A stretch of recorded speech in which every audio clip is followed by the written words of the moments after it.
কিছু newborn baby আছে, এগুলো নিচে। আর হচ্ছে বেশ কিছু ফেলে দিচ্ছে, গরমের কারণে ফেলে দিচ্ছে। আর মধ্যে একটু অর্থাৎ ডায়মন্ডও কিছু কমায় ফেলতে হবে, কারণ অনেক হয়ে গেছে। এতগুলো এত পাখি আসলে মেনটেন করা ডিফিকাল্ট। ওই হচ্ছে আমার সিলভার কিং কোয়েলটা, ওইটা মেল, আর ফিমেলটা হচ্ছে বক্সে আবার তা দিচ্ছে।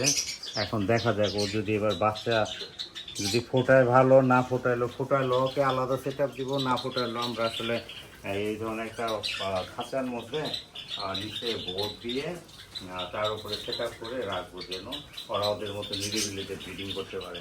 কিংকোয়েল খুব দ্রুত ব্রিডিং করে। আপনার ডিম পাড়ার পরে 15-16 দিনে বাচ্চা ফুটে যায়, তারপর তা দেওয়ার পরে 15-16 দিনে বাচ্চা ফুটে, 14 থেকে শুরু হয় আর কি বাচ্চা ফোটা। এরা আবার 1-1.5 মাস পরে আবার ডিম পারে 45 দিন, এগুলো একান্ত মানে এত কুইকই মানে ব্রিডিং